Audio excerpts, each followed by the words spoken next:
Bonjour Christophe de Roubaix.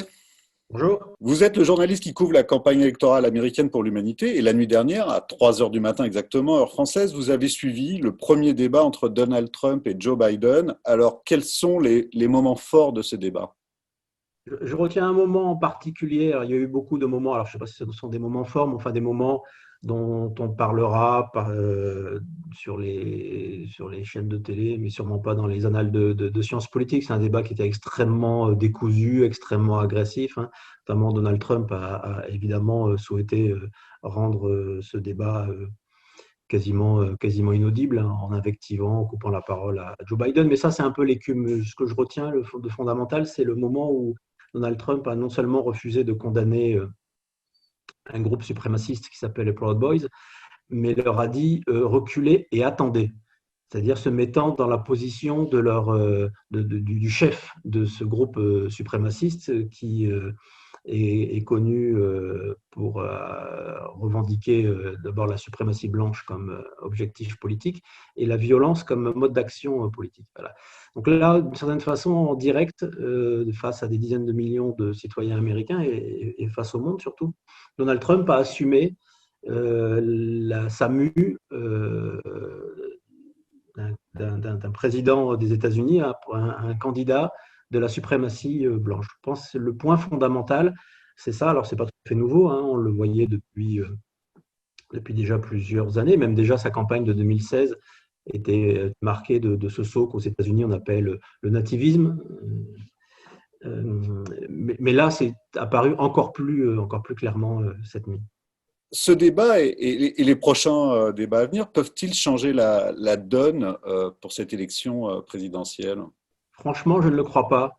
Vous savez, dans l'histoire des débats politiques et des débats présidentiels, en fait, il y a très peu, on attend toujours beaucoup de choses de ces débats, et finalement, avec le recul, il y a très peu de débats qui font vraiment la bascule. Euh, les politologues et les observateurs s'accordent à dire que peut-être un débat dans l'histoire des États-Unis a changé la donne, c'est celui entre Nixon et Kennedy en 1960. C'est le premier débat retransmis à la télévision. Et ceux qui ont écouté la radio ont trouvé que Nixon l'avait emporté. Ceux qui ont regardé la télé ont plutôt trouvé que c'était Kennedy qui apparaissait mieux, tandis que Nixon suivait à grosses gouttes. Ça s'est joué dans un mouchoir de poche, cette élection. Donc peut-être ce débat a-t-il eu une influence. Celui-là n'aura pas d'influence pour une raison simple, c'est que 3% des téléspectateurs, seulement 3% des téléspectateurs attendaient ce débat pour se positionner. Donc, ce qui veut dire que 97% savent déjà ce qu'ils vont voter.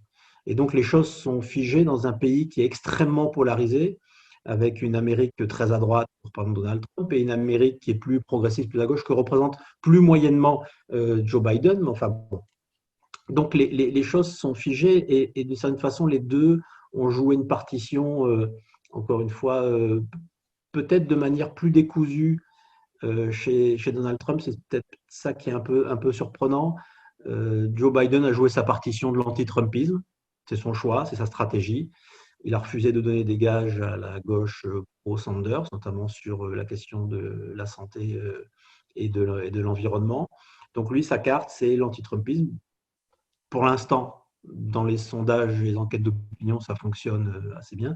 Et de l'autre côté, Donald Trump, c'est la galvanisation de sa base sans chercher à l'élargir. Donc, ce débat-là n'a rien changé, me semble-t-il. Il a simplement, sans doute, un peu plus convaincu les électeurs trumpistes qu'il fallait voter pour Trump et les électeurs de Biden qu'il fallait voter contre Donald Trump. Et les suivants, bon, on verra, on commentera en temps et en heure les suivants. Les sondages donnent actuellement Joe Biden en tête, mais on connaît le sort d'Hillary Clinton à la dernière présidentielle qui avait perdu donc, face à Donald Trump. Alors, un tel scénario peut-il se reproduire à nouveau? Oui, alors c'est vrai que les enquêtes d'opinion donnent Donald Trump largement distancé par Joe Biden, plus largement qu'il ne l'était par Hillary Clinton en 2016. Hein. Donc pour mémoire, en 2016, Hillary Clinton a remporté le vote populaire, hein, elle a 2 millions de voix, 3 millions de voix d'avance, pardon, et 2%. Là, les derniers sondages nationaux, ce qui ne veut pas dire grand-chose, donnent en moyenne 7 points d'avance pour Joe Biden. Et dans les États qui vont faire qui vont faire la bascule au collège électoral, il a une avance de 4 points. Il y a un sondage hier du New York Times, très sérieux, qui donnait une avance de 9 points à Joe Biden en Pennsylvanie. Pennsylvanie, l'un des 3 États du Midwest qui avait voté pour Trump en 2016. Donc, Joe Biden est en bien meilleure position qu'Hillary Clinton en 2016. Pour deux raisons, enfin la même en tout cas, sûrement. C'est que la première, c'est que Trump est président depuis 3 ans. C'est un truisme ce que je dis, mais ça a une conséquence sur l'électorat démocrate. C'est-à-dire que un certain nombre d'électeurs démocrates, plutôt à gauche, plutôt jeunes, plutôt progressistes, avaient choisi ou de s'abstenir ou de voter pour un candidat écologiste principalement en 2016. Là, pensant sûrement que Trump ne pouvait pas être élu, la démonstration est faite que Trump peut être élu et peut mener en grande partie sa politique. Donc certainement que l'effet de rassemblement autour de la candidature de Biden, même pour certains en se pinçant le nez, va jouer. Et puis de l'autre côté, Donald Trump est président, donc sa présidence n'a pas forcément altéré sa base. Sa base est restée globalement la même, elle ne s'est pas érodée. Mais dans le même temps, les changements démographiques dans le pays jouent contre lui. Et donc sa base, clairement, et ça rejoint le premier point, c'est une base, c'est la base de l'Amérique blanche. 90% des électeurs de Donald Trump sont blancs, dans un pays qui aujourd'hui est un peu moins de 2 tiers blancs. Donc on voit bien le pari politique, la stratégie politique de Donald Trump, c'est d'être le porte-parole de cette Amérique blanche qui voit le monde changer. Pas forcément une Amérique qui est en déclin social, c'est plutôt une Amérique qui financièrement se porte pas mal, elle n'a pas forcément été impactée par la crise de 2008 ou par la crise sociale du coronavirus. C'est plus l'Amérique qui vote démocrate qui a été impactée par les crises économiques. Donc ces deux aspects en fait c'est les deux faces d'une même pièce, mais 2020 n'est pas 2016 pour toutes ces raisons, ce qui ne veut pas dire que le scénario n'est pas envisageable. La décision se fera peut-être à quelques dizaines de milliers de voix comme en 2016. Je rappelle que Donald Trump a été élu président en remportant 3 États du Midwest, le Wisconsin, le Michigan et la Pennsylvanie, avec 80 000 voix d'avance. 80 000 voix, c'est un stade de football américain ou le stade de France au choix, qui est la contenance de ces 2 stades. Bon. Donc on voit que ça peut se jouer dans une poignée, pour une poignée de voix. Ce qui n'est pas ce que montrent pour l'instant les enquêtes d'opinion, mais on va laisser les enquêtes. Les enquêtes d'opinion, c'est une photographie à l'instant T aujourd'hui. Voilà. Mais ça, c'est aujourd'hui. Dans un mois, ça sera sûrement un peu différent. Ceci dit, encore un petit élément, je trouve Donald Trump extrêmement défensif dans le débat et depuis plusieurs jours sur l'idée, cette élection, il parle d'un pays, il donne l'impression de parler d'un pays qu'il ne dirige pas et qu'il ne maîtrise pas, en disant que l'élection va être volée dans un certain nombre d'États. Alors certes, c'est du ressort des États, mais dans ces États, les majorités sont souvent républicaines. Et il donne l'impression de préparer un récit qui va expliquer pourquoi il a perdu et qui va préparer les recours juridiques qui vont s'en suivre après l'élection du 3 novembre et qui amènera sûrement à la Cour suprême.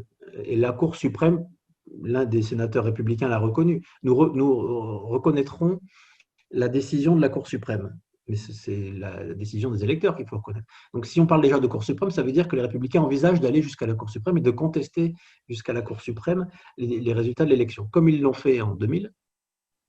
Et c'est ainsi que George Bush est devenu président face à Al Gore. C'est la Cour suprême qui a tranché. Le New York Times, le très sérieux New York Times que vous venez de citer, a révélé l'information il y a quelques jours selon laquelle M. Trump n'aurait payé que 750 $ d'impôts en 2016 et 2017. Alors, j'imagine que le sujet a été abordé durant le débat. Comment Donald Trump a réagi à ça? Bon, il a réagi en évitant le sujet, en disant qu'il a payé des millions de dollars de taxes. Mais alors, dans taxes, là les révélations de New York Times portent sur l'impôt sur le revenu fédéral.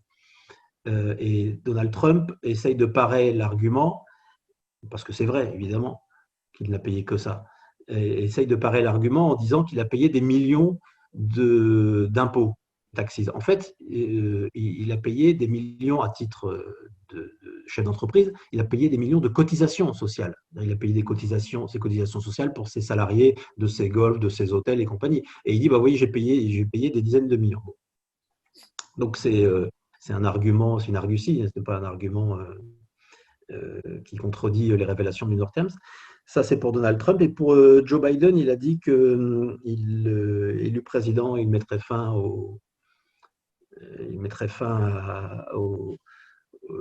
enfin, il réformerait le code fiscal américain pour empêcher que ce soit possible. Ceci dit, Donald Trump, pour l'instant, en l'état de nos informations, n'a rien fait d'illégal. Il a simplement profité de toutes les niches fiscales et de tous les trous qu'il y a dans le droit fiscal américain. Et ce droit fiscal américain, il a été voté par des élus, députés et sénateurs. Et parmi ces sénateurs, au cours des années, figure Joe Biden. C'est-à-dire Joe Biden a voté à chaque étape, puisqu'il est sénateur depuis 1973, donc ça fait 47 ans, à chaque étape, il a voté les réformes, avec les guillemets, les réformes fiscales qui ont permis au milliardaire Donald Trump de profiter de ces déductions, et puis finalement de faire payer, au fond, Donald Trump a hérité d'un empire de son père, il a investi dans les casinos notamment, il a fait faillite à plusieurs reprises et il a fait supporter le poids et le prix de ces faillites par le contribuable américain. Et c'est une loi américaine votée par Joe Biden qui a permis, notamment par Joe Biden, pas exclusivement, qui a permis à Donald Trump d'agir ainsi. D'accord. Les États-Unis sont marqués actuellement par un mouvement historique contre le racisme. Comment les deux candidats se sont-ils démarqués par rapport à cette situation? D'abord, la séquence est assez intéressante. C'est-à-dire que le journaliste, qui est un journaliste de Fox News, la chaîne préférée des conservateurs, mais qui est un très bon journaliste, un excellent journaliste, Chris Wallace, et donc dit à Donald Trump, vous avez refusé, vous demandez à Joe Biden de condamner la violence des antifas, mais vous-même, est-ce que vous êtes prêt à condamner la violence des suprémacistes blancs? Et Donald Trump dit oui, bien sûr, mais de ce que je vois, la plupart de la violence vient de la gauche, pas de la droite. Bon, déjà, ce que le FBI conteste, le FBI dit que la principale source de violence aux États-Unis sont les groupes suprémacistes ou les groupes d'extrême droite. Voilà. Et dans un deuxième temps, donc, il faut revoir cette vidéo, y compris le langage corporel. Voilà. Et on sent que Trump est mal à l'aise sur le truc. Et Chris Wallace le coince. Je ne sais pas si c'était sa volonté de le coincer, mais en tout cas, il le coince un peu. Et Trump lui dit, mais alors, dites-moi un groupe. Et là, Chris Wallace dit les Proud Boys. Et là, Donald Trump ne peut pas s'échapper et il est obligé de prendre une position politique. Et sa position politique, c'est de dire reculez et attendez. C'est-à-dire, en gros, je suis votre chef, je suis le général. D'une certaine façon, il dit c'est pas encore le moment. Pas encore le moment d'engager le combat. Donc, c'est une réponse, sachant que les Proud Boys ont fait une descente à Portland le week-end dernier pour en découdre avec les manifestants antiracistes. Donc, ça répond directement, enfin, la question que vous posez renvoie à ma réponse à la première question. Donald Trump a clairement pris le parti d'être le candidat antiraciste et le candidat de cette Amérique blanche et de plus en plus le candidat des suprémacistes blancs. On ne peut plus dire maintenant que Donald Trump est seulement le candidat des blancs qui se sentent un peu insécures dans leur pays, qui ont des doutes sur l'immigration. Clairement, les Proud Boys, c'est un groupe de suprémacistes et de racistes. Voilà.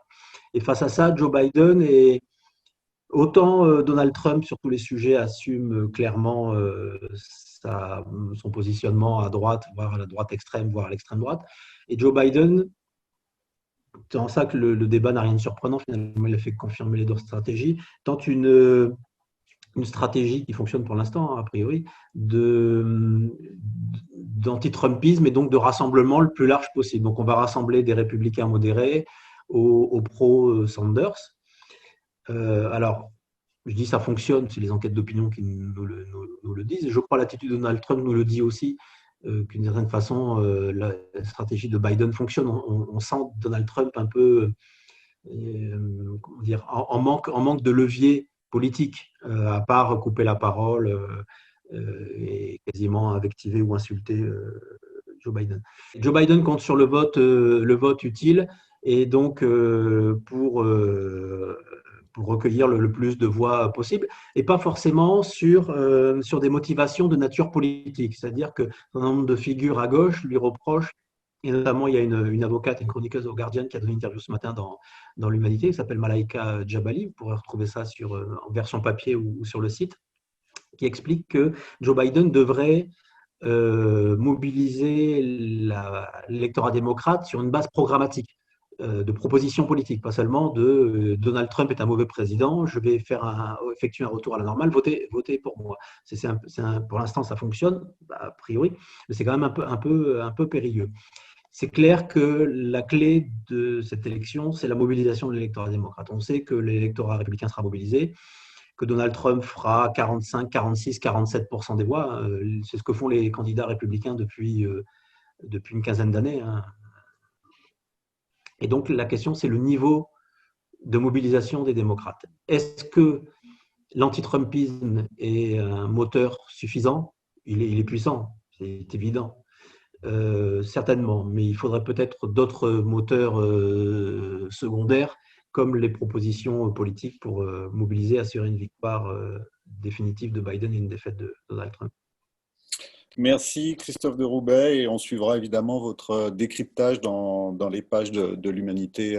Voilà, dès demain matin que je vais commencer à écrire. Merci. Merci, au revoir. Au revoir.